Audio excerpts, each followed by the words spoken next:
Fármacos Bueno, antígenos. ya. Ok, bueno, vamos a... Si yo le pregunto, ¿y qué es una angina? ¿Qué me responde? ¿Qué será una angina de pecho?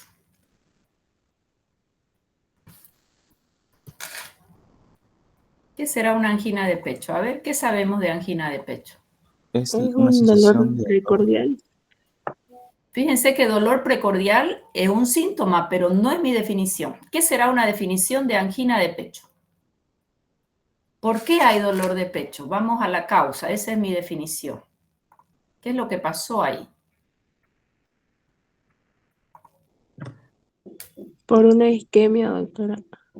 Ya, el término isquemia me gusta, falta de oxigenación. Y si yo les pregunto, ¿y por qué hay falta de oxigenación a nivel cardíaco? ¿Quién oxigena el corazón y cuáles son las dos causas para que yo tenga una angina de pecho, baja oxigenación? Las coronarias, Ya, las coronarias. ¿Y qué puede pasar en las coronarias para que nosotros tengamos menor oxigenación cardíaca? una obstrucción de la coronaria Ya, me por gustó una atroma, obstrucción. Una obstrucción. ¿Y quién puede obstruir? Ya sea un trombo o inclusive puede ser a causa de una aterosclerosis. Ya, puede ser un trombo, una aterosclerosis que una placa se desprendió. Las placas pueden ser móviles o pueden ser fijas. A ver, vamos a pensar un poco. Yo tengo una coronaria con un paciente con un colesterol alto. Yo puedo tener un colesterol alto, es más, mi colesterol es muy alto, pero el bueno es el alto, ¿cierto? Entonces yo puedo tener un colesterol alto y no tener ni una placa de ateroma. Si yo les pregunto, ¿y por qué se forma la placa de ateroma? ¿Qué tiene que estar pasando en ese organismo? un estilo de vida muy sedentario más elevación de la LDL y disminución del HDL. Ya, pero yo puedo tener un colesterol alto y no formar placas. ¿Qué es lo que tiene que ocurrir ahí? Lo que tiene que ocurrir ahí es... Ay, caray, perdón. Un, inflamación del endotelio. ¿Ya? Esto quiero que lo tengan extremadamente en cuenta. Se me cayó mi máquina, perdón, estoy estrenando un nuevo. Ah, ya está. Un nuevo fijador. Ya. Lo que tiene que pasar ahí es que yo tenga un endotelio inflamado. ¿De acuerdo? Y si yo les pregunto, ¿qué inflama el endotelio? ¿Cuál es la respuesta?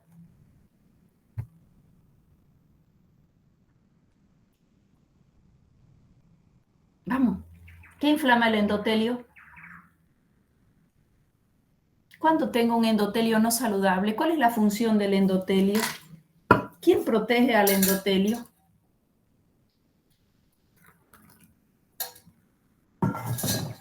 Bueno, no quieren hablar, vamos a avanzar nomás entonces. Ok, cuando hablamos de angina de pecho, no tenemos más que un déficit coronariano.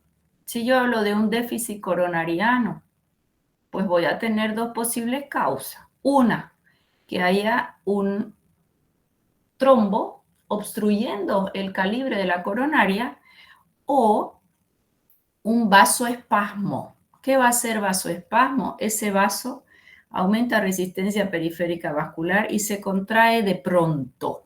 Ahí puedo no tener yo una placa de ateroma y hay una contracción sostenida de coronarias. En ambos casos, ya sea por un trombo o por una contracción sostenida de coronaria, yo voy a tener menor oxigenación. Si yo hablo de menor oxigenación, estoy hablando de isquemia.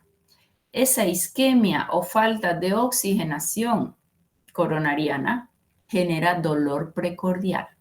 ¿De acuerdo?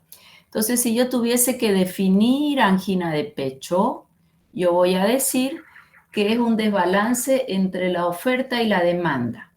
La oferta de oxígeno está disminuida. ¿Por qué? Porque disminuyó el calibre de la coronaria o por vasoespasmo o por un trombo. Hay baja oferta y hay mucha demanda. ¿Por qué hay mucha demanda? Porque si ese corazón está oxigenando poco, rápidamente se pone en marcha todos los mecanismos compensatorios tratando de que llegue más oxígeno y el simpático es el primero. Entonces ese paciente termina taquicárdico hipertenso. esa taquicardia, esa hipertensión hacen más demanda de oxígeno. O sea que si tuviese yo que definir angina de pecho, es un desequilibrio entre la oferta y la demanda de oxígeno. Baja oferta con alta demanda de oxígeno. Bien, si hablo de angina de pecho, estoy hablando de una cardiopatía isquémica, falta oxígeno. Mas no es la única cardiopatía isquémica. Si esta angina de pecho se mantiene sostenida, que ese corazón trabaje con baja oxigenación, ese paciente va a terminar haciendo un infarto agudo de miocardio. ¿Y qué diferencia habrá entre angina e infarto? ¿Qué les parece? Y ya en el infarto hay un daño en la estructura cardíaca. Y hay células muertas. Ya, o sea que esa isquemia, baja oxigenación si se mantiene y no hay oxigenación, esa célula termina muriendo y ese ya es el infarto. Aquí ya hay necrosis de esa parte que irrigaba la coronaria.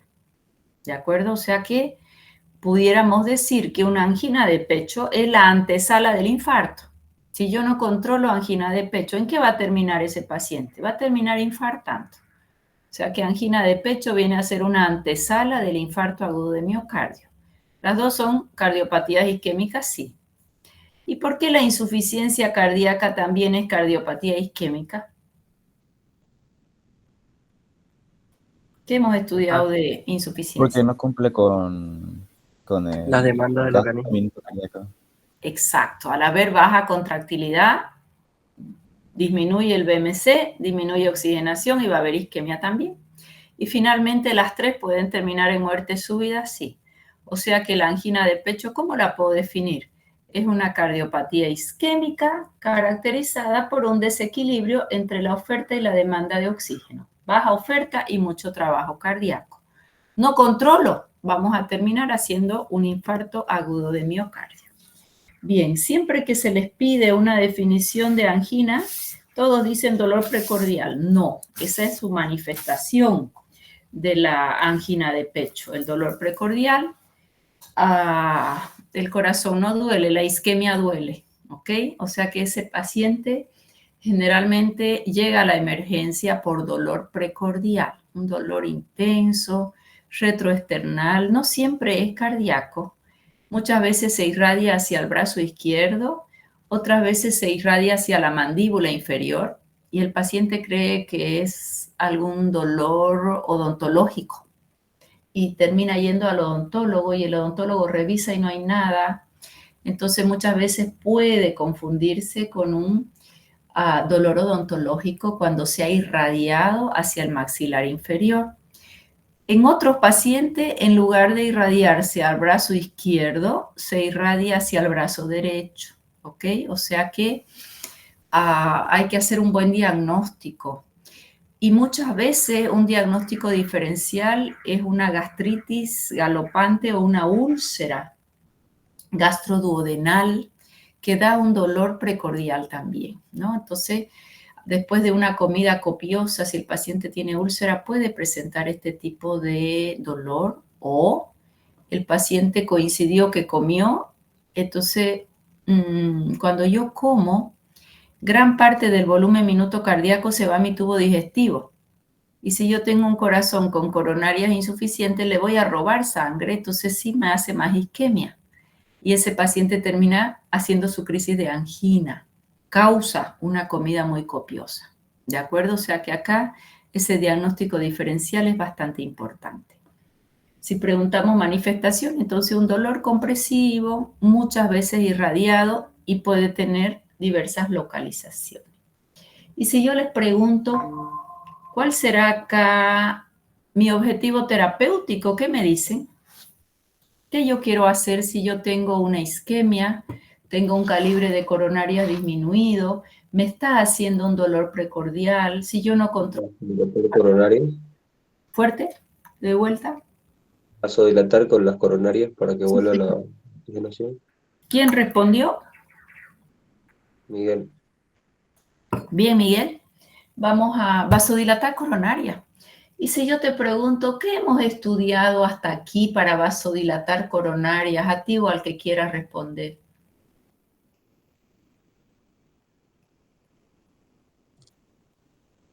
¿cómo, desde lo que ya hemos avanzado, cómo puedo vasodilatar las coronarias?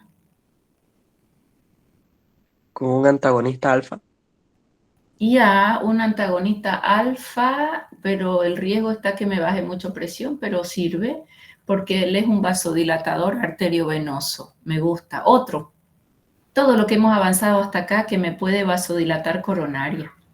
Hidralacina, doctor. Sí, la hidralacina estudiamos la última clase y dijimos que era de territorio arterial, ¿verdad? Era el único de territorio arterial. Me gusta hidralacina. No teníamos su mecanismo de acción, más es un efecto directo vasodilatador. Otro. Sigan participando. ¿Algún agonista muscarínico? Un agonista muscarínico, a ver, vamos a pensar. El agonista muscarínico estimula y al estimular hay más bien una vasoconstricción y reflejamente puede haber algo de vasodilatación, va a tener broncoespasmo, va a tener diarrea, va a tener incontinencia urinaria. ¿Nos conviene? No nos conviene. No. Tiene más efectos. Bien, no conviene. Todo ese razonamiento lo vamos a hacer porque me es muy útil. Seguimos avanzando. ¿Agonista alfa 2? Agonista alfa 2, ok, va a disminuir la liberación de noradrenalina y eso hace una vasodilatación mixta también. ¿Qué otro vasodilatador mixto hemos avanzado? Fíjense que este corazón está trabajando mucho. Yo quiero bajarle trabajo cardíaco y quiero dilatar. Parados y acá. Un IECA. Y un IECA es un vasodilatador mixto, arteriovenoso. Disminuye precarga, disminuye poscarga. Más el corazón sigue nomás trabajándome un poco más. No está mal. IECA, ¿qué más? IECA y ARA2 van juntos, ¿no? ¿Quién me Podría puede...? ser nitrato y nitrito. Eso lo vamos a avanzar hoy día. De lo avanzado. De lo ya avanzado. Si yo quiero hacer un freno cardíaco, corazón trabaja menos y empezar a dilatarme territorio arteriovenoso.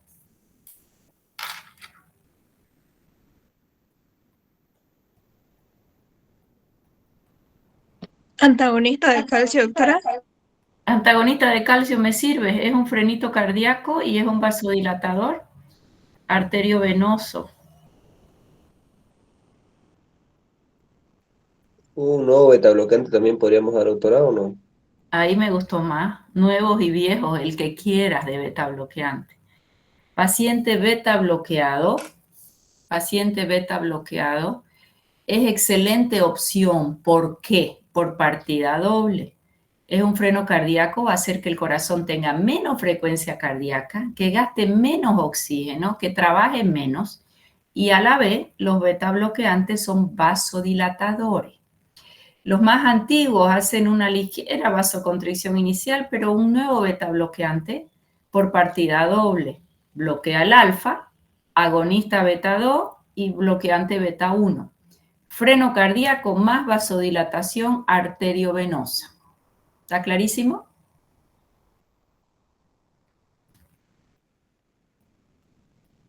¿Aló? Sí, doctora. Sí, claro.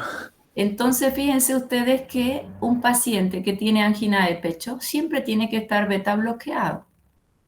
La idea es que no llegue a la crisis.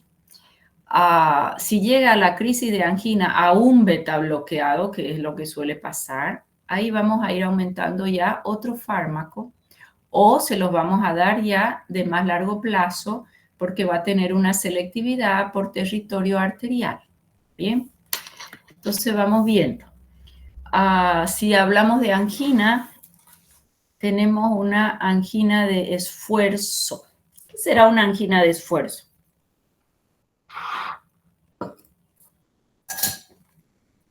El paciente hace esfuerzo físico como subir escaleras, como caminar rápido, como hacer cosas, y ahí viene la crisis.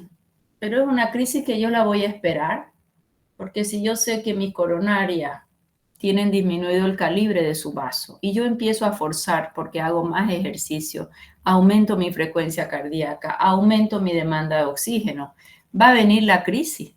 Entonces, esa es la angina de esfuerzo. ¿Esa es la más prevenible o la menos prevenible? La más prevenible. Claro, porque ¿Cuál es una recomendación de oro para un paciente que sufre de angina de pecho? Usted no puede subir las escaleras rápidamente, usted no puede hacer gran ejercicio físico, no puede recibir emociones fuertes que liberen noradrenalina, ¿ya? Mientras que la más compleja de manejar es una angina de reposo. ¿Por qué?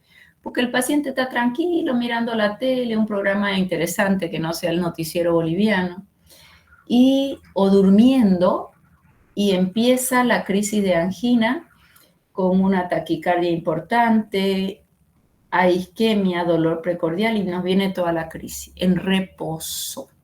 Esa es la más difícil de controlar porque viene en cualquier momento. Entonces estos pacientes ya tienen que estar con una cardioprotección de base. Generalmente las anginas terminan siendo mixtas, tanto de esfuerzo como en reposo. Bien. Y de acuerdo a cómo ellas van evolucionando, una angina estable, un corazón que está protegido, beta bloqueado, y no ha habido mayor evento de crisis durante el mes. Más una inestable es que cada vez hay mayores crisis con paciente medicado. Bien. Entonces, tenemos nuestro síndrome coronario, mucho consumo de oxígeno con bajo aporte. Esa es una definición extremadamente importante. Si hay isquemia, falta de oxigenación, nos va a traer trastornos clínicos, dolor precordial, baja oxigenación. Va a ver por qué hay un trastorno eléctrico, por qué se caracteriza el tejido isquémico, que era una parte del miocardio que le faltó oxígeno. ¿Cómo se comporta esa parte del miocardio? Tiene mayor conductibilidad, creo. No, esa parte isquémica se comporta como una célula automática. Subrayen esto. ¿Qué significa? Que esa parte de tejido isquémico es capaz de generar impulsos eléctricos anormales y se comporta como una célula marcapaso, con un potencial de acción diferente al del nódulo sinusal. O sea que este paciente va a entrar en arritmia. Todo foco isquémico cardíaco se comporta como célula automática. ¿Quedó clarísimo? ¿Sí, no? Sí, doctora. Sí, Ya. doctora. O sea que una angina va a terminar en arritmia o no. Sí, puede terminar. Va a terminar en arritmia si no está controlado, ¿no? Si le hacemos un electro, va a tener focos arritmogénicos que se llaman focos ectópicos. Puede ser 1, 2, 3, lo que fuera. Trastornos metabólicos y, claro, el aporte contráctil de la célula empieza a estar alterado. Bueno, baja demanda, ¿qué objetivo tengo? Si el paciente me está demandando ese corazón mucho oxígeno, voy a frenar la demanda. ¿Con qué voy a frenar la demanda? Voy a disminuir trabajo cardíaco. ¿Quiénes son espectaculares en frenar trabajo cardíaco? Fármacos de oro, beta bloqueante y antagonistas del calcio. Bien. ¿Cómo voy a suministrar más oxígeno? Si tengo el calibre disminuido, lo que vamos a hacer es vasodilatar coronaria. Dilatamos coronaria. Entonces, nuestro objetivo es disminuir la demanda de oxígeno y dar más oferta de oxígeno. Bien, esa oferta de oxígeno, ¿con qué fármaco los vamos a hacer? Acá tengo que saber dos cosas. Si lo que tengo es disminución de calibre por vasoespasmo, si hay un vasoespasmo y hay una contracción sostenida, ¿qué fármaco es de oro ahí? Si la contracción es porque ingresó calcio en exceso. Antagonista de calcio. Antagonista de calcio, fármaco de oro, antagonista de calcio. ¿Sí? Con eso voy a disminuir el vasoespasmo coronariano. Y tengo que dilatar las coronarias. En ambos casos, mi objetivo va a ser dilatar coronaria.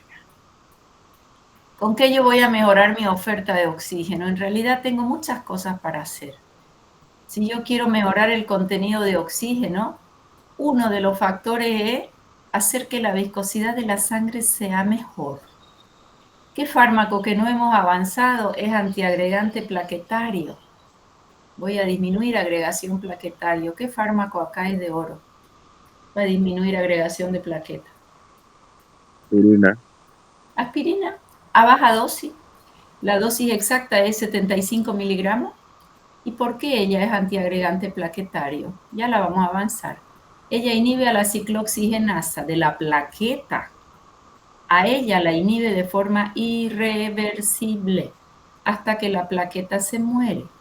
Entonces, hasta que la plaqueta se muere, está disminuida su capacidad de agregarse una plaqueta con otra. ¿Bien? Y la plaqueta tiene una semivida de 10 días. También inhibe ciclooxigenasa en cualquier parte del cuerpo, sí, pero de forma reversible. Si inhibo ciclooxigenasa, ya no va a haber prostaglandina, prostaciclina y leucotrieno. Por eso estos fármacos son analgésicos, antipiréticos, antiinflamatorios, y el efecto antiagregante plaquetario es irreversible. Ya es el mejor efecto de aspirina a baja dosis. No preciso yo dar dosis alta. Por eso a estos pacientes generalmente se les acompaña de aspirina. 100 miligramos se les suele dar, pero la dosis exacta es 75 miligramos. Entonces ya tengo ahí cómo disminuir viscosidad de la sangre. Lo demás yo tengo que mejorar el calibre de las coronarias y con eso lo que vamos a hacer es usar vasodilatadores. Demanda de oxígeno, necesito trabajar menos. ¿Cómo voy a trabajar menos? Beta bloqueamos, antagonistas de calcio, un freno cardíaco. Bien, entonces hasta aquí ya hemos estudiado mi freno cardíaco, que son beta bloqueantes, antagonistas de calcio. También hemos revisado vasodilatadores de acción mixta, los IECA, los ARA2, bloqueantes alfa, agonistas alfa-2. Todos ellos vasodilatadores de acción mixta, territorio arterial y venoso. También hemos revisado hidralazina de territorio arterial, más unos fármacos de oro. A ver, espérenme un ratito, voy a admitir a los que están queriendo entrar ahí, que son 3, ya está. Ok. Bien, entonces vamos a entrar a este capítulo que era el que nos faltaba en angina de pecho, que son los nitratos y nitritos. ¿Qué te dice la palabra nitrato y nitrito? ¿Qué ellos van a liberar en su mecanismo de acción?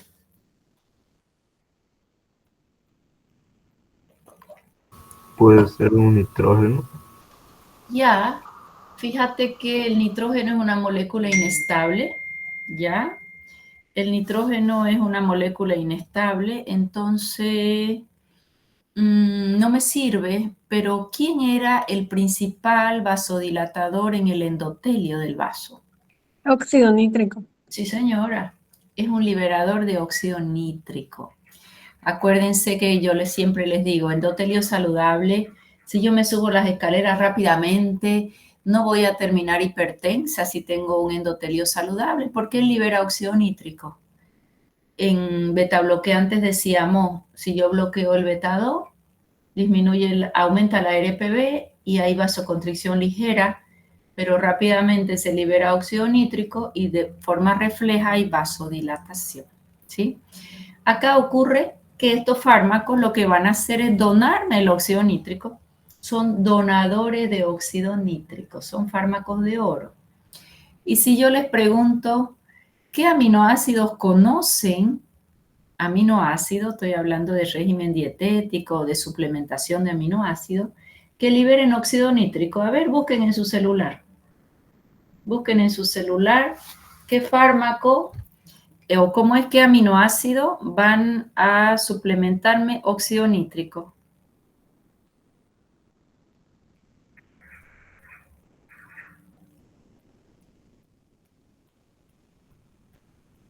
Vamos.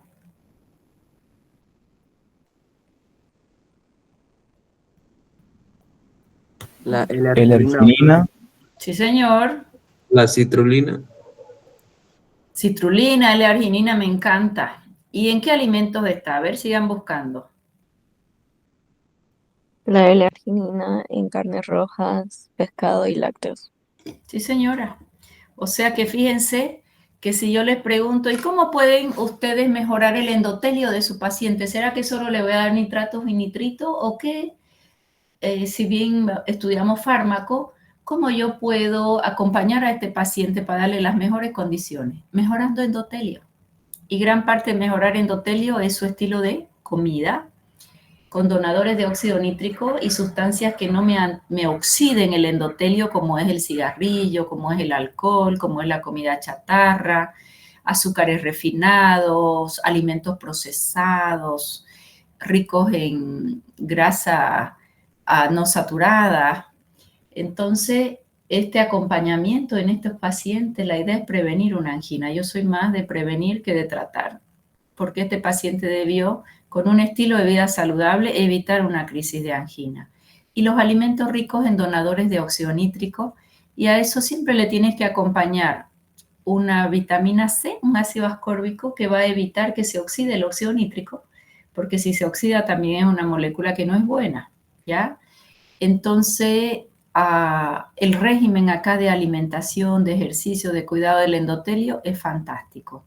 Y para todos, alimentos que son donadores de óxido nítrico son alimentos súper saludables, antiinflamatorios y donadores de óxido nítrico. Bien. Estos nitratos y nitritos, ¿quiénes son? NTG significa nitroglicerina. La nitroglicerina también se llama trinitrato de glicerilo.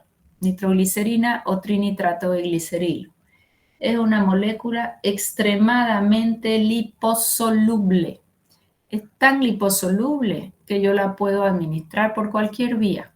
¿Puedo poner un parche de nitroglicerina? Sí. ¿Puedo colocar sublingual? Sí. ¿Puedo administrar en vía oral? Sí. ¿Tengo vía endovenosa? Sí. O sea que estos nitratos y nitritos se me caracterizan por ser altamente liposolubles. Por lo tanto, por la vía que yo lo administre, él va a absorberse. Bien. Entonces, la nitroglicerina es la que más usamos en emergencia. Dinitrato de isosorbida. Fíjense que el primero es trinitrato, el segundo dinitrato de isosorbida. El dinitrato de isosorbida ya vamos a ver que él es inactivo. Tiene que biotransformarse y al biotransformarse recién pasa a mononitrato. De dinitrato vamos a pasar a mononitrato. Ese mononitrato recién es la molécula activa que me va a liberar óxido nítrico. Tetranitrato de pentaeritrol y eritrilo no los tenemos. O sea que vamos a estudiar trinitrato, dinitrato y mononitrato. Antagonistas de calcio ya los hemos estudiado. Si yo les pregunto, ¿quién es el más vasodilatador ahí entre diltiazem, verapamilo y nifedipino? ¿Cuál es la respuesta?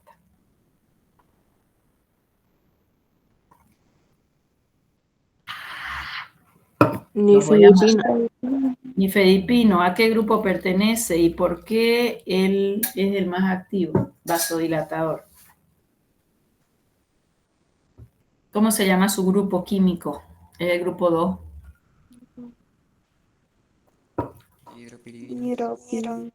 Es una dihidropiridina, profesora, y las dihidropiridinas tienen mayor selectividad por el músculo liso del vaso que despolariza a menos 60 milivoltios y es tan vasodilatador que puede hacer taquicardia refleja. Por lo tanto, al hacer taquicardia refleja, me agrava el cuadro. Imagínense, este corazón ya está insuficiente y si yo le hago taquicardia, él va a infartar. Hubieron muchas muertes asociadas al uso de nifedipino sublingual en pacientes con angina de pecho. Entonces, ¿cuál es la recomendación para usar un nifedipino en angina?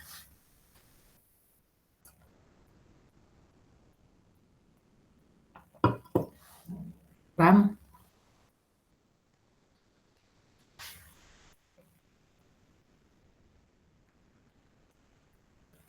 Parece que no han estudiado nada, qué penita. Bueno, que sea de liberación sostenida, no lo puedo usar sublingual, tiene que ser de liberación sostenida y ahí tenemos nifedipino de 10, de 20 o de 30 miligramos de liberación sostenida para administrar cada 12 o cada 24 horas.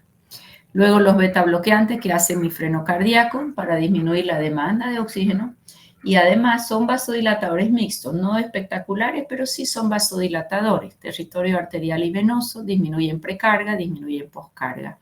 Y el antiagregante plaquetario para mejorar la fluidez de la sangre y evitar que las plaquetas se agreguen. Bien, de acá lo que nos falta estudiar entonces, que es nuestro tema de hoy, son los nitratos y nitritos. Este cuadrito es sacado de Flores y ahí solo es para ver la diferencia. Ya hemos estudiado beta bloqueantes y antagonistas de calcio. Para disminuir la presión, los tres disminuyen la presión, los tres son vasodilatadores. Pero acá el retorno venoso, ¿quién disminuye el retorno venoso muchísimo? Los nitratos. Y si él disminuye el retorno venoso, ¿será más vasodilatador arterial o venoso? Venoso. Venoso. Sin embargo, vamos a estudiar ahora que los nitratos y nitritos, de acuerdo a la dosis, va aumentando su selectividad por territorio arterial. A baja dosis es venodilatador, voy aumentando dosis y tiene mayor afinidad también por territorio arterial, incluso por los vasos, arterias y metaarteriolas de mucha resistencia. La frecuencia cardíaca, beta bloqueantes la bajan desde el comienzo. Antagonistas de calcio según si es grupo 1, grupo 2 o grupo 3. Pero nitratos y nitritos, al ser solo vasodilatadores, si la vasodilatación es muy alta, tienen la chance de hacer taquicardia refleja. Por lo tanto, generalmente ellos se los suele administrar con un beta bloqueante de base, paciente beta bloqueado y además un nitrato nitrito. Bien, eso es lo más importante. Bueno, nuestra clasificación que ya la hemos nombrado recién, vamos a ir viendo uno por uno. Y antes su mecanismo de acción. ¿Qué dijimos que ellos liberan? Ellos liberan el óxido nítrico. El óxido nítrico va a estimular a guanidilciclasa. La guanidilciclasa va a hacer que el GMP cíclico intracelular se eleve y lo que él hace es que fosforila la proteincinasa muchas proteínas y todo eso lleva a una disminución del calcio intracelular. Si disminuye el calcio a nivel vascular, ¿qué es lo que va a pasar?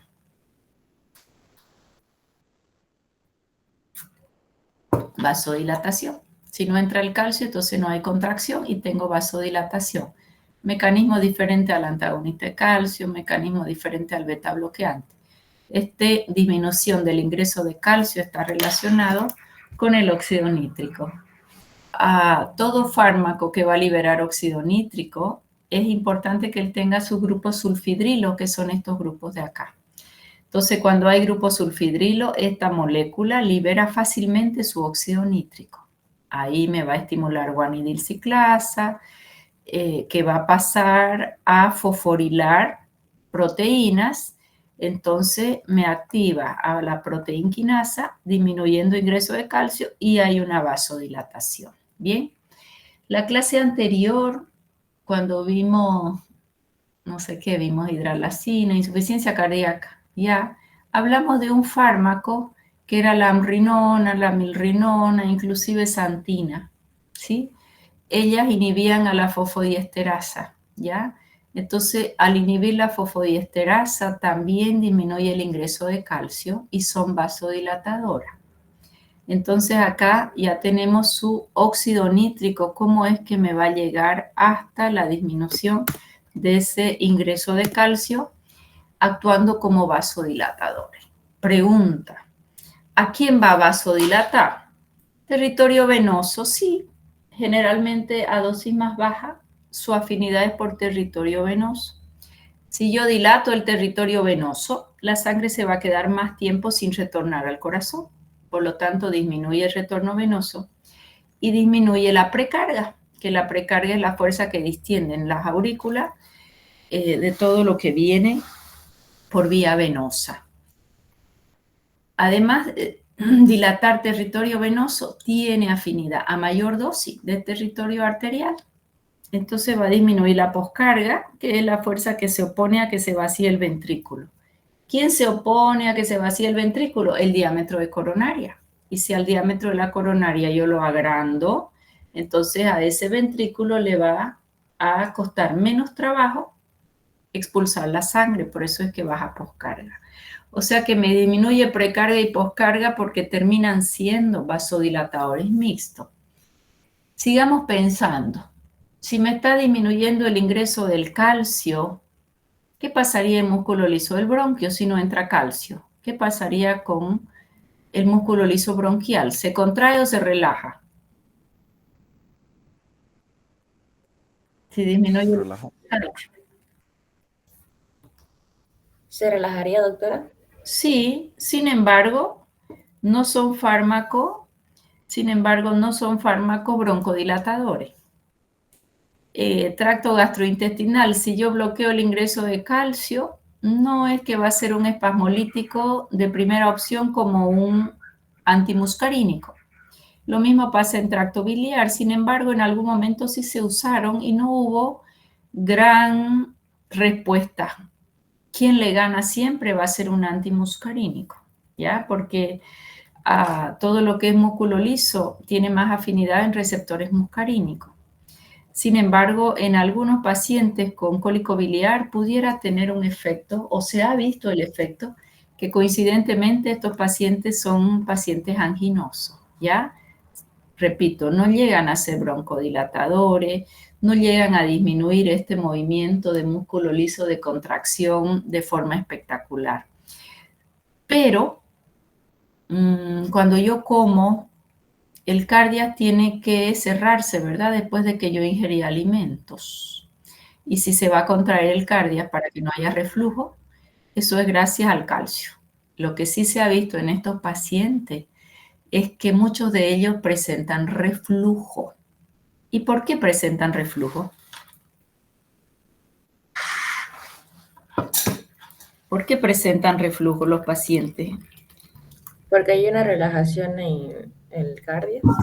Claro, porque al no entrar el calcio, entonces ahí disminuye la contracción del cardias.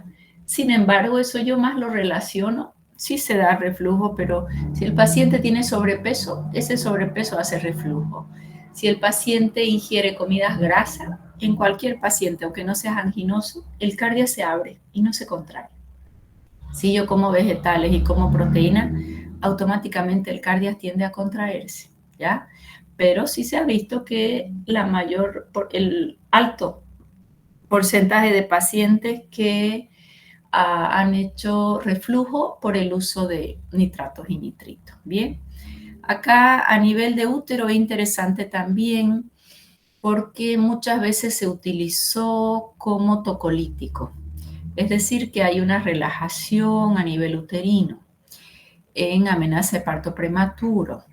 ¿En quién se vio? Si mi paciente tiene amenaza de parto prematuro y no es hipertensa, no tiene angina, no se me va a ocurrir darle nitrato nitrito.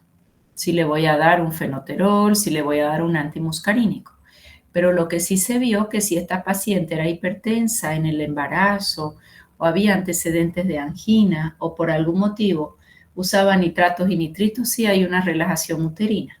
Más nunca va a ser un fármaco de primera elección para una amenaza de parto prematuro o amenaza de aborto. ¿Qué usarían en una amenaza de parto prematuro o amenaza de aborto? De primera opción, con mecanismo de acción.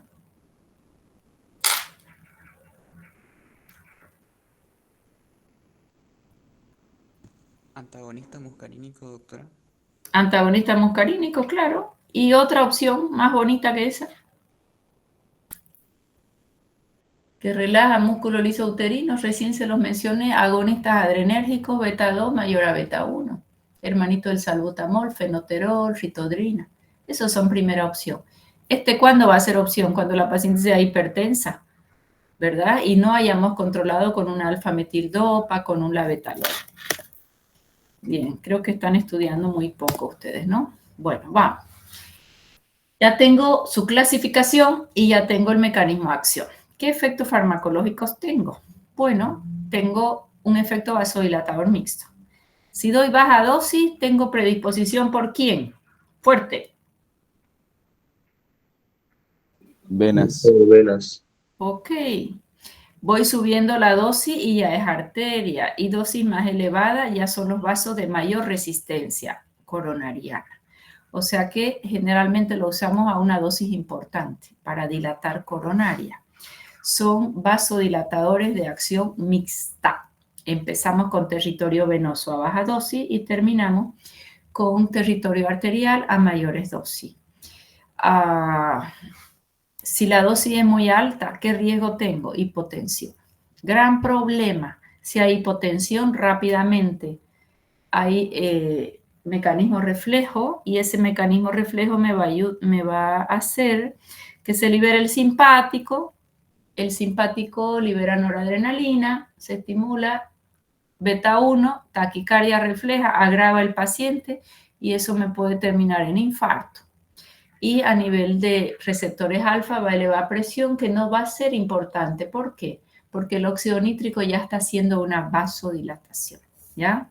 Entonces, a grandes dosis sí tengo un riesgo muy alto de hacer más bien la crisis de angina. ¿Y qué propondrían ustedes como medicación de base para que no haya la taquicardia refleja? ¿Beta bloqueante? Un beta bloqueante. Sí, señor. Entonces, este paciente yo lo protejo todos los días de su vida con un beta bloqueante. Y beta bloqueante me va a tener por partida doble, freno cardíaco y baja presión arterial. Muy bien. Ahora vamos a ir viendo uno por uno. ¿Está bien? Nitroglicerina. La nitroglicerina o trinitrato de glicerilo, yo les dije que era muy liposoluble. Ampolla 50 miligramos. Comprimidos sublinguales. ¿Por qué? Porque es altamente liposoluble. La tenemos en parches también. En ampolla las dosis que se usan son microgramos kilominuto, de 0,5 hasta 10. Generalmente empezamos el goteo en el paciente. ¿Y qué va a sentir el paciente? Vino con mucho dolor precordial y empieza tu goteo de nitroglicerina. ¿Qué siente el paciente?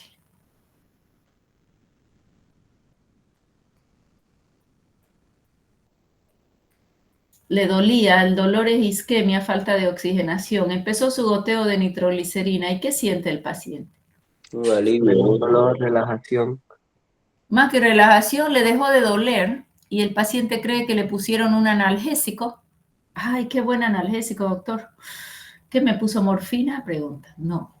La nitroglicerina dilató sus arterias coronarias y ya disminuyó la isquemia y disminuye el dolor.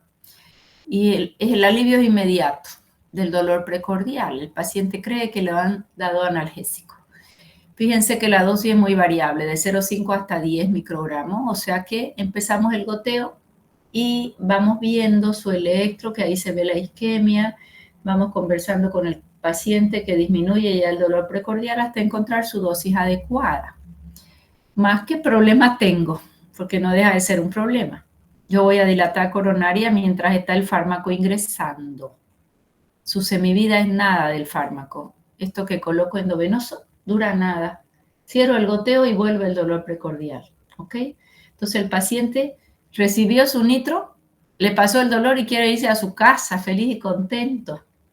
Hay pacientes que apagaron ahí el goteo y se marcharon y se escaparon del hospital. Eso lo he visto yo muy frecuente. Gente que no está, gente más añosa, que no está acostumbrada a estar en una terapia, en un hospital, y llegó por mucho dolor. Como ya le calmaron el dolor, se quiere ir, ¿no? Gente bastante añosa y tras que cierran el goteo, ahí vuelve el dolor precordial. ¿Ya? Con esto solo les comento para que ustedes sepan que es de semivida muy corta. Bueno, entonces esta nitroglicerina, que la puedo administrar por todas las vías, generalmente son medicaciones de rescate. Ampolla en una emergencia para evitar que infarte el paciente. Y hasta eso ya tengo que estudiar toda su medicación de base que vamos a tener, su beta bloqueante o nitrato y nitrito en vía oral ya de forma más permanente. El parche tiene la ventaja que la liberación es sostenida, pero tienen el costo no es baratito y tiene su duración según cuál, si es de liberación sostenida hasta 7 días puede durar un parche o uno de acción más rápida como para salir del cuadro. Entonces el paciente siempre lo carga con él como medicación de rescate, pero no es una medicación que yo la vaya a dejar de largo plazo, ¿no? Y los comprimidos comprimidos de vía oral o los comprimidos sublinguales solo para emergencia. ¿Quién llega rápido acá? La ampolla, obviamente, endovenosa y el sublingual. Lo demás sí lo puedo usar como medicación de más largo plazo. La absorción es buena. ¿Por qué es buena? Porque él es liposoluble. Pero ¿qué problema tengo con la nitroglicerina? Generalmente no se la usa en vía oral. ¿Por qué? Porque va a demorar en actuar, porque va a pasar por el hígado, aunque no tiene su biodisponibilidad es lo más importante, porque su fenómeno de primer paso hepático es alto, entonces la biodisponibilidad es baja. No me conviene usar una nitroglicerina por vía oral. El hígado se queda en el primer momento con gran parte del fármaco. Por lo tanto, en vía oral ella es mínimo su utilización. Se distribuye por todos lados. ¿Por qué? Porque es liposoluble. Y si es liposoluble, tiene un VAD alto. Ella llega para todos lados. Extracelular, intracelular, para todos lados. Su metabolismo, hidrólisis, ¿es de fase 1 o de fase 2? Fase 1. Fase 1, oxidación, reducción, hidrólisis. Sin embargo, este fármaco ni siquiera espera llegar al hígado para biotransformarse. Ya en el plasma ya se empieza a biotransformar porque hay hidrolasa. Y después van a pasar al hígado para hacer una glucuronoconjugación. Es alto su paso hepático, ¿ya? El hígado lo biotransforma altamente. Lo va biotransformando, donde una de sus enzimas importantes es la glutatión. La glutationa va a biotransformarlo, y de ahí pasa a dinitrato. Trinitrato es el más poderoso. Dinitrato es menos vasodilatador y el dinitrato va a pasar a mononitrato. El mononitrato es el menos vasodilatador que el trinitrato, ¿ya? O sea que él sufre biotransformación y sus metabolitos tienen menos efecto vasodilatador. Fíjense los comienzos de acción. Endovenoso ya está actuando. Si es sublingual, entre 1 a 3 minutos, o sea que es una medicación de rescate que puede llevar consigo mismo el paciente a veces no llegan a la emergencia, el paciente ya llega infartado, entonces él sabe que cuando hay su dolor precordial, él puede usar su sublingual. En vía oral va a demorar mucho más en poder actuar, mucho va a depender si el estómago está lleno o está vacío. Fíjense que si yo administro endovenoso, ¿cuánto va a durar el fármaco en sangre actuando? Nada, 3 a 5 minutos. ¿Por qué? Porque ya se biotransformó en plasma. Ni siquiera espera llegar hasta el hígado. Si doy sublingual, 1 hora de chance tengo hasta ver qué vamos a hacer con ese paciente porque el fármaco le dura poquito. O sea que no puedo tener yo un fármaco con sublingual todo el día. Y finalmente en vía oral le va a durar un poquito más. Pero ya me da la chance de ir viendo mi objetivo terapéutico con ese paciente. Bueno, esa nitroglicerina, las dosificaciones son en microgramos, hemos dicho de 0,5 hasta 10, pero ahí nosotros vamos a ir monitorizando el paciente para saber con qué dosis va a ser importante. Bien, aquí en dosis no les exijo demasiado porque son fármacos ya de especialidad, utilizados en emergencia, utilizados en una terapia intensiva. Sin embargo, saber que el paciente puede cargar sus parchecitos o su comprimido sublingual.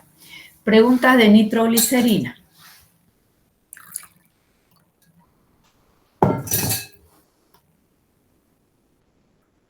Bien, vamos con dinitrato de glicerilo. Este sí lo vamos a usar, se usa muchísimo en vía oral, comprimidos de 10 miligramos, generalmente liberación sostenida, y también tenemos sublinguales. Todos, nitratos y nitritos, tienen una biodisponibilidad alta, una absorción alta. ¿Por qué? Porque son muy liposolubles. Rápidamente se absorbe en vía oral, más el gran problema es que el hígado se queda la mayor parte en el primer paso hepático. Bien, ¿por qué se puede administrar por vía dérmica un nitrato o nitrito? Porque igual es liposoluble. Por su alta liposolubilidad. Muy bien. Fíjense que la distribución igual alta, ¿por qué? Porque es muy liposoluble. ¿Qué problema tengo? Alto metabolismo. De dinitrato va a pasar a mononitrato y siguen siendo metabolitos activos también. Él va a comenzar a actuar si es de vía oral, depende estómago lleno o estómago vacío y nos va a durar más. Pero sublingual va a durar un poquito más que si administraría yo un fármaco endovenoso. O sea que sus semividas son bastante cortas. Generalmente no se los utiliza solo, se los utiliza acopladito a un beta bloqueante. Bien, el dinitrato pasa a mononitrato y recién es activo, pero tenemos la molécula de mononitrato.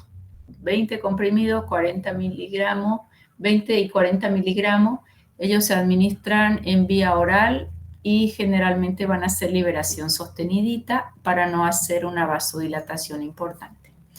Más que importante, rápida. Biodisponibilidad, este cambia la figura, 100%.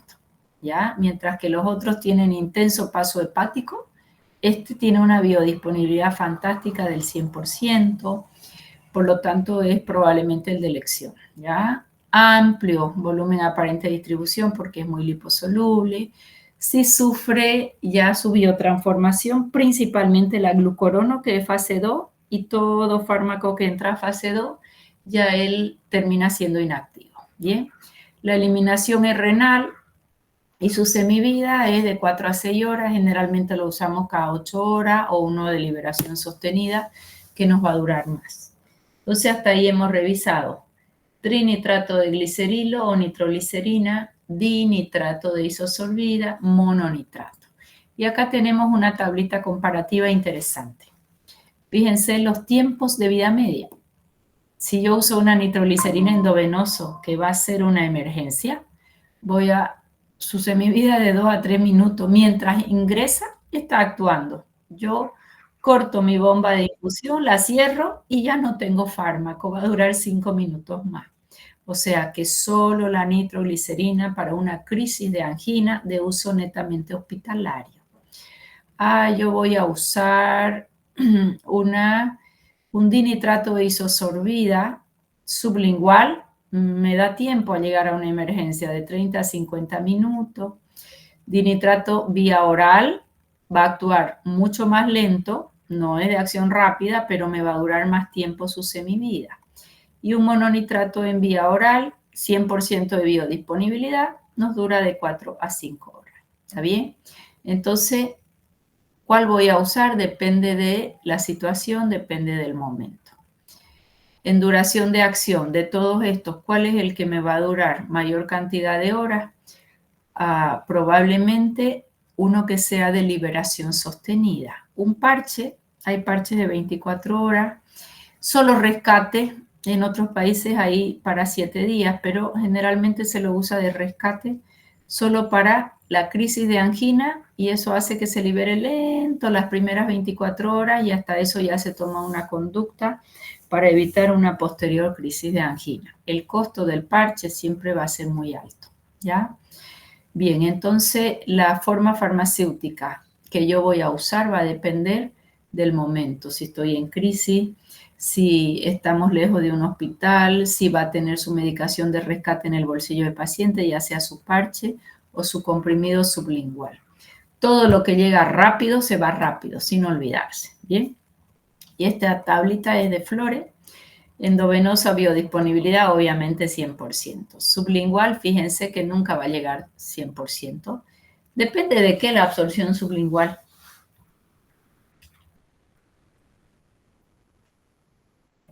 De la De la liposolubilidad. ¿Y de qué más? ¿Y la liposolubilidad de qué depende? 2 factores. de cada fármaco De cada fármaco y pH del medio. Muy bien, pH del medio. ¿Y mi medio, mi saliva, su pH es el mismo o es variable en un mismo individuo? Variable. Variable a lo largo de mi día, mi pH de la saliva depende si estoy en ayuno, con alimento, sin alimento, y depende, es variable de un individuo al otro. Entonces, fíjense, esta biodisponibilidad nunca va a ser un 100%, ¿cierto? Un parche tiene buena biodisponibilidad. Ahí lo importante es lavar bien la zona primero porque nuestra piel va formando un sebito que nos protege, entonces hay que lavarlo y recién administrar el parche, ¿no? Cuando está bien seca la piel. Luego el dinitrato de isosorbida sublingual, biodisponibilidad nunca del 100 y en vía oral no es muy alta. ¿Por qué? Porque tiene un fenómeno de primer paso hepático alta. ¿Qué diferencia tengo con mononitrato? Fíjense, este mononitrato en vía oral, excelente biodisponibilidad. Y el oral retar, ese es el que a mí más me gusta porque ese hace que se libere lento. Muy buena biodisponibilidad y su semivida también va a ser mucho mayor, ¿no? Duración de acción hasta 14 horas, mientras que el que no es retar, de 4 a 10 horas. Bien, ahí tengo las dosificaciones entre franja, entre lo mínimo y lo máximo, ¿ya? Bien. Reacciones adversas. Si él es vasodilatador poderoso, porque yo para utilizar un nitrato nitrito y querer dilatar coronaria necesito dosis alta. Si yo necesito dosis alta, ya hemos dilatado territorio venoso y territorio arterial. Entonces, un poderoso vasodilatador. A veces el paciente se pone rojo, inclusive por la vasodilatación. Si él es vasodilatador, ¿qué reacción adversa importantísima tenemos? Pues hipotensión ortostática o hipotensión simplemente significa que la dosis fue muy alto. Si hay hipotensión, taquicardia refleja automáticamente y puede agravarme el cuadro. Por eso lo ideal es tener beta bloqueado a nuestro paciente. Puede haber taquicardia, hipotensión, arritmias, ¿ya? Rubor en la cara, ese color rojo se disminuyó mucho con los productos de liberación sostenida. Cefalea, ¿por qué? Por la vasodilatación. Entonces, importante efecto adverso. Acá hay un efecto adverso importante que se llama metahemoglobinemia. ¿Qué es una metahemoglobinemia? Pacientes que no tienen esta enzima, nicotinamida, adenina, deshidrogenasa, metaglobin reductasa. Esa enzima es la que va a biotransformar al nitrato nitrito. Si yo no la tengo, se forma metahemoglobinemia y eso intoxica al paciente, ¿ya? Es una reacción, va a oxidar el nitrito a la hemoglobina, ¿ya? Y eso trae más isquemia. Es un efecto adverso poco usual, gracias a Dios, porque tiene que ser pacientes con déficit de esa enzima, ¿de acuerdo? Pero está dentro de la literatura. Y otro efecto adverso importante, ¿saben cuál es? Damos nitrato nitrito y el paciente responde bien, disminuyó el dolor, disminuyó la crisis, y de pronto aparece nuevamente rápido el dolor precordial y ya no responde al fármaco. ¿Cómo se llama cuando damos un fármaco y deja de responder? ¿O qué ocurrió ahí? Tolerancia. ¿Qué era la tolerancia? ¿Quién me define tolerancia? ¿Qué será la tolerancia? Acostumbramiento. El acostumbramiento de las células al fármaco. ¿Y saben cuál es la tolerancia que presenta nitratos y nitritos? Tolerancia rápida, se llama taquifilaxia. Cuando hay taquifilaxia, esos receptores se volvieron silenciosos rápidamente y lo que hay que hacer es retirar el fármaco. La característica en la tolerancia en nitratos y nitritos es que retiras el fármaco y en 12 horas lo puedes volver a administrar y el paciente responde fantástico, ¿ya? Taquifilaxia hacen tolerancia rápida. Bien. A ver. Otra reacción adversa. Si vamos a colocar un parche, puede haber irritación, enrojecimiento, sí, y sensación de quemazón. Aquí está la tolerancia. Es rápida generalmente. En liberación sostenida que yo tengo liberando óxido nítrico 24 horas, ahí la probabilidad es mayor, ¿ya? Y se da con mucha rapidez la tolerancia. Ahí desaparece en periodos muy cortos. En 12 horas ya esos receptores silenciosos vuelven a responder. ¿Qué significa que es cruzada entre ellos? Que si yo hice tolerancia con nitroglicerina endovenosa, no puedo usar ni mononitrato, ni dinitrato, ni ningún otro nitrato y nitrito. ¿De acuerdo? Eso significa que sea cruzada entre ellos. Retiro todos los nitratos, dejo al paciente probablemente beta bloqueado con un antagonista de calcio y después de 12 a 24 horas puedo volver a administrar y va a responder. Eso hace que sean fármacos de rescate, ya no de tan largo plazo.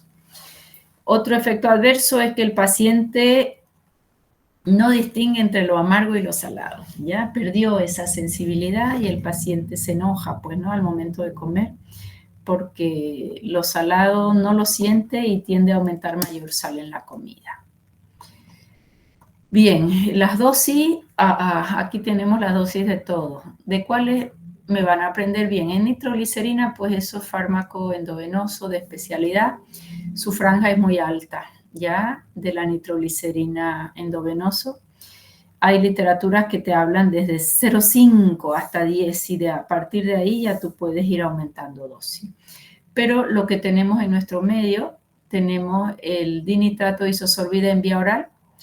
Puedes usar hasta 60 miligramos, pero generalmente tenemos de 10 o tenemos el de 30 de liberación sostenida.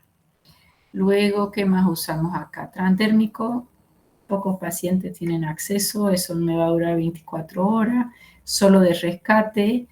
Y sublingual, si hay de 2,5, de 5 miligramos, usamos mitad de comprimido, hasta 10 miligramos, no más de 10 miligramos por la probabilidad de hacer una taquicardia refleja, ¿no? Por una hipotensión muy brusca. Bueno, ¿para qué vamos a usar? Entonces, nitratos y nitritos son donadores de óxido nítrico. El óxido nítrico va a ser un buen vasodilatador coronariano, también de territorio venoso. Termina siendo vasodilatador mixto. En las anginas, en angina de esfuerzo, de reposo, angina inestable, obviamente. ¿Por qué será útil en el infarto? La nitroglicerina. Porque en el infarto ya no hay oxigenación y vamos a intentar dilatar coronaria para ir rescatando ese tejido ya necrótico. Nuestro organismo es muy sabio, intenta ir dándole colaterales a un tejido isquémico o necrosado, ¿no? Pero para evitar que el infarto sea más masivo, vamos a utilizar la nitroglicerina en un infarto. En insuficiencia cardíaca para mejorar oxigenación, más no es de primera línea. ¿Qué es de primera línea de objetivo terapéutico en insuficiencia cardíaca? ¿Dioxina? Dioxina. No, señor. Ante la dioxina, ¿qué es mi objetivo terapéutico? ARA2. Bloquear mecanismos compensatorios. Primero eso, ARA2 o IECA. Y luego ya mejoro la contractilidad. Porque yo mejoro la contractilidad y sigue tu renina, angiotensina, aldosterona, es complicado. Porque va a estar taquicárdico tu paciente y va a estar hipertenso, ¿no? Entonces, primero bloqueo, controlo frecuencia, presión y de ahí le mejoramos su contractilidad. Hacemos trabajar menos primero y después recién mejoramos la contractilidad. ¿Y la digoxina en vía oral en cuántos días alcanza su acción? 10. ¿Por qué? Porque tiene que haber una dosis de obturación primero, porque es tricompartimental. Perfecto. ¿Y qué mecanismo de acción tiene? Bloquea. Las células cardíacas. Bloqueador de bomba TPA, y intervalos sodio-calcio. Perfecto. Bueno, por lo menos eso saben, ¿eh? Vamos. ¿Para qué más vamos a usar? En hipertensión portal, eso por ser vasodilatador, ¿no? Cuando hay cirrosis hepática, ahí el riesgo es esa hipertensión portal, las varices esofágicas, la ruptura de varices. Como bloquea canales al calcio finalmente, entonces es un buen vasodilatador. En espasmo esofágico a veces lo colocan una inyección directa más el Botox es superior cuando hay espasmo esofágico porque es de mayor duración. Muy bien. Esas son las principales. Cuando hay una hipertensión en una cirugía, sí podemos usar un nitrato o nitrito. Estas interacciones son de extrema importancia. ¿Qué característica tiene el alcohol en una ingesta aguda? ¿Él hace hipotensión o hipertensión? ¿Me sube o me baja la presión? Baja la presión. Vasodilatador, doctora. Es un vasodilatador, ingesta aguda. Yo no estoy acostumbrada a tomar alcohol, me tomo mi copita de vino y te dice, ay, la presión se te subió, tomate una copa de vino. Te dicen, ¿por qué? Porque el alcohol en una ingesta aguda es vasodilatador. Fíjense que hay gente que se pone colorada cuando toma alcohol. Es vasodilatador. Pero si yo soy una alcohólica crónica, es vasoconstrictor. Y termina siendo hipertensión arterial, termina siendo cirrosis hepática, ¿ya? O sea que el alcohol En una ingesta aguda es vasodilatador, en una ingesta crónica termina haciendo hipertensión arterial. Resulta que yo tomé alcohol y el paciente toma su nitrato nitrito de base y tomó alcohol, el efecto vasodilatador se sumó. ¿Qué riesgo tengo si el efecto vasodilatador se sumó? ¿Qué riesgo tengo? Más vasodilatación y una taquicardia. Sí, señor, una taquicardia refleja, infarto agudo. Acuérdense que es una antesala del infarto, prohibidísimo. Tomar alcohol, paciente con nitrato nitrito. Y el sildenafil, que es el Viagra, sildenafil, tadalafilo, ese es un vasodilatador espectacular porque él tiene que vasodilatar para llenar los senos cavernosos y que haya una erección. Paciente se tomó su copita de, fíjense esta combinación hermosa, su copita de alcohol, se tomó un sildenafil y de base tiene un nitrato nitrito. Estos pacientes hacen una vasodilatación extrema y ellos terminan infartando, ¿no? Que muchas veces salen en el noticiero y cuando investigan es que había el uso de nitrato nitrito más un sildenafil y muchas veces asociado también al alcohol. Todo paciente que usa sildenafil o tadalafilo, en realidad paciente con nitrato nitrito, ustedes siempre deben recomendar que no pueden usar sildenafil, ¿ya? No pueden usar sildenafil, que es de uso muy usual arriba de los 50 años. Y los pacientes con angina, generalmente ya su angina está declarada a esa edad, ¿de acuerdo? Entonces, una recomendación extrema, tanto con el alcohol como con el sildenafilo. Y si tiene otro antihipertensivo, que generalmente lo va a tener de base, ya sea un IECA, aunque beta bloqueante es ideal, el efecto hipotensor ese puede ser siempre mayor, ¿ya? No olvidar estas interacciones. Preguntas hasta ahí hemos terminado nitratos y nitritos. Hemos visto su clasificación, hemos visto su mecanismo de acción, hemos visto las indicaciones, las diferencias entre ellos. Aquí la farmacocinética sí es importante, las cosas que yo les he remarcado, en qué pacientes no administramos y nada, eso. Preguntas hasta aquí de nitratos y nitritos.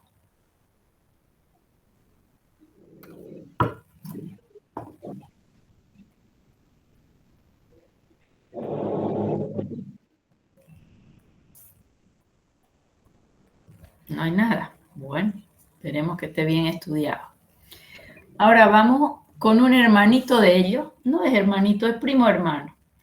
Porque la molsidomina no es nitrato ni nitrito, ¿ya? Pero se comporta como si lo fuera. O sea que molsidomina no es nitrato nitrito, pero ¿por qué digo se comporta como si fuera? Porque libera óxido nítrico también, ¿ya? Ella solo viene comprimidos de 2 miligramitos, pero tiene dos ventajas. Una, él por sí solo evita que las plaquetas se agreguen. Esa función, ¿con quién yo la conseguía cuando usaba un nitrato nitrito? Con un antiagregante plaquetario. Sí, señor, con un antiagregante plaquetario, con un ácido acetilsalicílico de 100, ni siquiera más. En cambio, acá molsidomina, él ya libera óxido nítrico, además es antiagregante plaquetario. ¿Ya? Él es un profármaco. Entonces, si es profármaco, ¿lo puedo dar sublingual en emergencia? No. No. No, porque él tiene que biotransformarse y recién nos da el fármaco activo. Él se biotransforma y recién libera el óxido nítrico y un poquito diferente de nitratos y nitritos. Es más que todo de territorio venoso, o sea que él me disminuye más la precarga que la poscarga, ¿ya? Pero sí es también de territorio arterial, pero más de territorio venoso. Él es antiagregante plaquetario, solo se da en vía oral, no produce tolerancia, eso es otra ventaja, dos ventajas tiene, no produce tolerancia y él por sí solo ya es un antiagregante plaquetario, ¿ya? ¿Para qué lo vamos a usar? Profilaxis de angina, o sea que eso sí lo puedo usar de más larguito plazo en vía oral. Generalmente lo usamos con un beta bloqueante de base. 2 miligramos cada 8 o 12 horas, no tenemos deliberación sostenida, entonces el paciente tiene que tomar entre 2 a 3 veces por día. 2 ventajas, no produce tolerancia, que el nitrato y nitrito en el largo plazo sí lo produce, y además es antiagregante plaquetario. ¿Puedo usar con beta bloqueante? Sí, se puede usar. ¿Ya? O sea que grandes ventajas de molsidomina. Sin embargo, su semividad es corta, ¿no? Ese es un problema, que el paciente tenga que tomar 2 o 3 veces al día. Muy bien. Preguntas hasta aquí. Hasta aquí ya tenemos nitratos y nitritos y tenemos la molsidomina, que es su prima hermana. ¿Qué más usamos acá ¿Qué más usamos? Esto es un repaso muy rápido, pero ya lo hemos estudiado. De base, en angina de pecho, siempre beta bloqueantes. Los beta bloqueantes ya los tienen su clasificación, los antiguos, los nuevos, con sus mecanismos de acción. Esto ya está avanzadito, los beta bloqueantes con todos los efectos que hace. Baja acción simpática, por lo tanto baja la frecuencia, baja la presión. Si trabaja menos el corazón, consume menos oxígeno. Entonces, primerísima línea en angina de pecho. Nitrato nitrito lo vamos a usar de rescate, ¿ya? Bien, todo beta bloqueantes ya está avanzado, beta bloqueantes avanzado, ya hemos visto allá sus dosis. Perfecto, me encanta avanzar así, ¿eh? No, esto ya está avanzado. Además de beta bloqueantes, ¿de quién hablamos? Antagonistas de calcio, ¿no? Los antagonistas de calcio hacen un freno cardíaco. Si quiero más efecto vasodilatador es el grupo 2, pero siempre de liberación sostenida. Nifedipino nunca sin liberación sostenida. Es más, ya no lo tenemos sin liberación sostenida. Con todas sus indicaciones, sus efectos adversos. Muy bien. ¿Preguntas hasta aquí? Una consulta pequeña nomás, doctora. Puede ser grande, Lucas. Vamos. ¿Qué tan accesible sería la molsidomina comparada con los nitratos nitritos? ¿Cómo accesible? ¿Qué tan barato? No lo sé, el precio no lo sé. Pones ahí en tu celular Pharmacorp y ahí ¿Pero te nos da el llega, precio. entonces? ¿Nos llega entonces? Sí, sí, sí. Claro que sí. Tenemos molsidomina, pero no, de precios yo me aplacé. ¿Más preguntas? Bueno, fíjense que cómo me van a abordar todo este tema cardiovascular. Nosotros empezamos con antihipertensivo. Ahí si yo les pregunto, a ver, clasifíquenme antihipertensivo. ¿Con qué empezaría? ¿Diuréticos, quizás? Diuréticos, me gustó. Y en diuréticos ahí ya tienen que ver si es una crisis hipertensiva o es para un uso continuo. Si es una crisis hipertensiva, ¿con quién se quedan?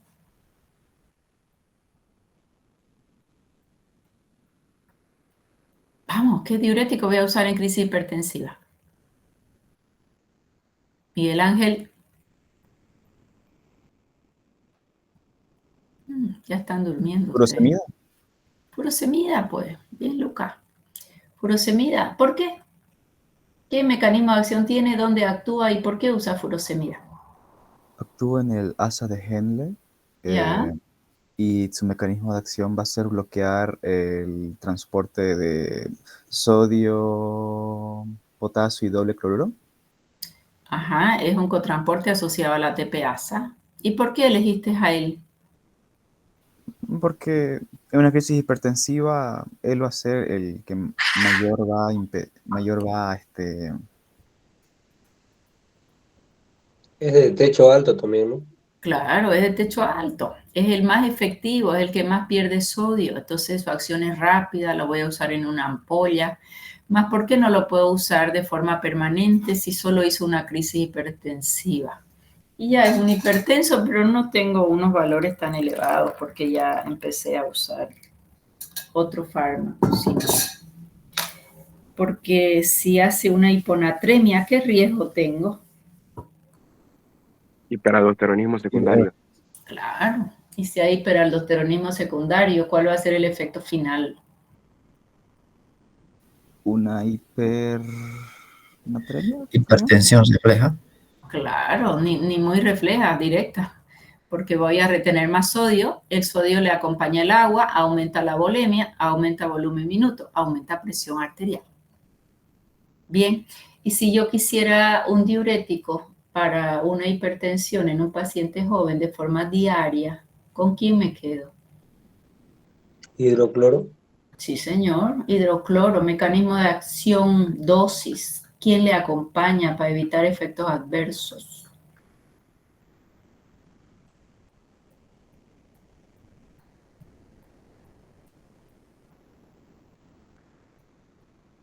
Ujú. Le acompaña Un ahorrador de potasio. Ay, ya no escuché nada. Un ahorrador de potasio, amilorida. Amiloride, puede ser triantereno, puede ser espironolactona, porque él hace hiponatremia. La idea es que no la haga, que sea la que yo necesito para controlar la presión, pero la hipopotasemia nos va a traer complicaciones. Podemos ponerlo con un ahorrador de potasio, 50 miligramos de hidrocloro con 5 miligramos amilorida o la mitad de cada uno. Bien, entonces en eso yo voy a pensar en una hipertensión. Y luego todos los otros fármacos que hemos estudiado para hipertensión, todos son vasodilatadores, no se olviden, mixtos, arteriovenoso. Ya de pronto tenemos algunos más de territorio arterial como una hidralazina. Después ya tenemos nitratos y nitritos, que son los de hoy, que son dosis dependientes, para territorio venoso o para territorio arterial, ¿cierto? Sí. Ya, entonces así me van a ir estudiando uno por uno. A ver, yo cuando uso una furosemida, cuando uso una hidroclorotiazida, ¿para qué voy a usar un inhibidor de anhidrasa carbónica? No me sirve en hipertensión, pero ¿para qué sirve y por qué? Luego los ahorradores de potasio son de rescates para las hipopotasemias nada más, pero no como antihipertensivo. Y entre una espironolactona, además de ahorrar potasio, ¿para qué más uso y por qué? Por su aromatización solo podría usar Síndrome ovario poliquístico. Síndrome ovario poliquístico para disminuir la testosterona. Y en varones, ese efecto adverso de un hiperestrogenismo, ¿con qué lo puedo? No se lo cambia entendí. por una eplerenona. Es una eplerenona que tiene bastante disminuido este efecto endocrino. Y si yo les pregunto, ¿y por qué tiene efecto endocrino la espironolactona? ¿Cuál es la respuesta? Porque posee un... Porque viene el ciclo Aromatiza. Porque su estructura química tiene al ciclopentano perhidrofenantreno, que es la base de los esteroides. ¿Y qué otro fármaco hemos estudiado que también tiene al ciclopentano y también tiene un efecto endocrino? La digoxina. La digoxina, claro que sí. Acuérdense que yo se las mostré su estructura, ¿verdad? Entonces ella se mete también con el sistema endocrino porque su núcleo base es el mismo del colesterol, esteroles, hormonas sexuales. Muy bien. Luego, entonces ahí en antihipertensivo tienen, cuando yo les pregunte, a ver, tu paciente tiene hipertensión, dime todo lo que puedes usar. Diuréticos ya hemos hablado y después todos los vasodilatadores. Y ahí sí entran los IECA, los ARA-2, los antagonistas de calcio, los bloqueadores alfa, los agonistas alfa-2, nitratos y nitritos. ¿Está clarinísimo?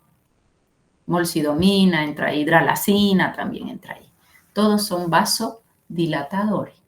Luego, insuficiencia cardíaca. Ahí tienen que saber bien la definición para saber el objetivo terapéutico. ¿Qué es una insuficiencia? ¿Qué tú quieres lograr? ¿Qué objetivo tiene en este corazón insuficiente? Mecanismos compensatorios se pusieron en marcha, lo tengo que bloquear.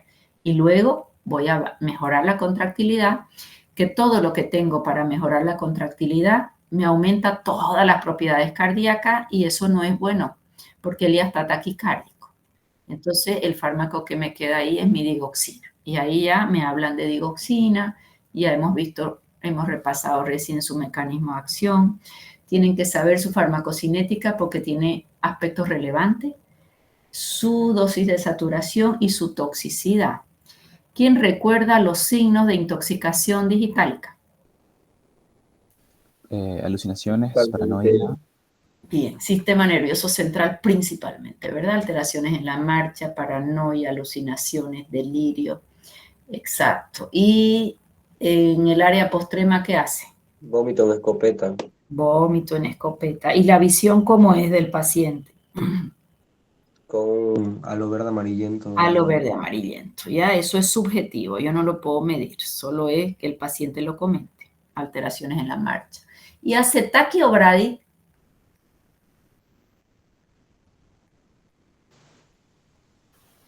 Bradicardia. Bradicardia, pues por eso lo vamos a estudiar también, lo vamos a mencionar como antiarrítmicos, ¿de acuerdo?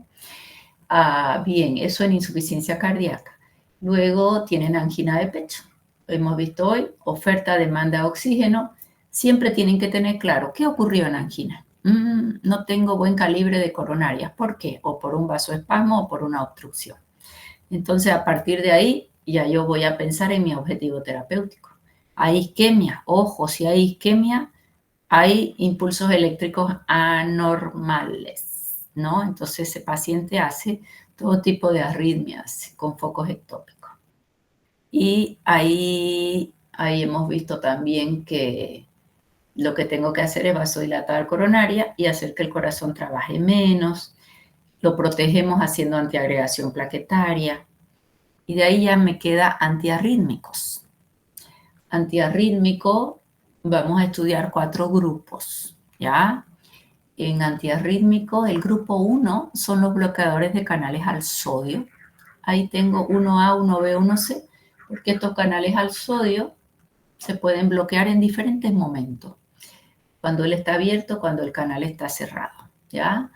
Y se los bloquea de cortito plazo o de más larguito tiempo. Esas son sus diferencias. Eso lo vamos a estudiar ya la próxima clase. El grupo 2 son betabloqueantes y ya está estudiado. El grupo 3 es un solo fármaco, aunque a veces ahí entra digoxina también, ya está estudiada, es amiodarona. Amiodarona es un solo fármaco que vamos a estudiar. Interesante porque tiene el mecanismo de acción de todos los antiarrítmicos juntos. El problema son sus reacciones adversas si aparece en nuestro paciente. Y antagonistas de calcio que ya están estudiados. O sea que solo me falta avanzar amiodarona y solo me falta avanzar los antagonistas del sodio. ¿Ya? Eso lo vamos a hacer el día miércoles y hasta ahí es el examen. Acá les di ya un poquito una introducción de antiarrítmico, léanlo su tema para que ya quede estudiadito. Hacemos nuestra clase miércoles y el sábado empezamos el examen. Preguntas. Antiarrítmico quiero darlo presencial porque necesitamos ahí hacer interpretaciones del electro, entender qué tipos de arritmia hay. Este tema de hoy era más sencillo, pero el otro lo hago presencial. Pregunta hasta aquí.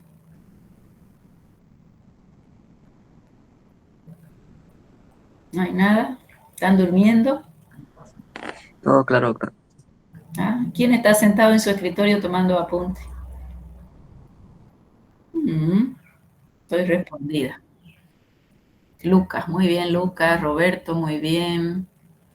Ok, Kimberly, Andrea. Bueno, aprovechen hoy su feriado, Lisandro, ok. Aprovechen su feriado, cierran su libro y evalúense cuánto saben de cada tema. Ahí se van a estresar un poquito para ver que falta mucho. No se olviden que en oral yo me quedo en blanco generalmente y tengo que apelar a mis conocimientos que hemos construido de forma ordenada y tranquilo, con un sistema parasimpático estimulado, que es el de la tranquilidad y es el que fija la memoria. Significa que se tienen que poner ya con cada tema repasando y estudiando lo que no pudieron recordar en el repaso. ¿De acuerdo? Preguntas. Mira, todingos están con la mano levantada, me encanta. Bueno, entonces la mayoría ha estado escuchando bien la clase. Si hay más preguntas, me las hacen para el día miércoles, algo que no se entendió en la clase de hoy. hacemos esos 2 fármacos y si da tiempo ya podemos hacer preguntas como hicimos hoy de cómo vamos a estudiar. No se olviden que farmacocinética entra también, a veces te toca absorción y distribución y no se la recuerdan, a veces te toca definiciones de farmacocinética, farmacodinamia, farmacovigilancia, qué estudia la farmacología, todo eso va en primer parcial. Sí tengo acá mi, ¿qué se llama? Mis coordinadores. Después que me pasen ahí el listado de todo, yo le echo una revisadita y se los vuelvo a enviar. ¿Ya? Entonces, todos esos temas son los que entran en examen, que es todo lo avanzado. ¿Preguntas?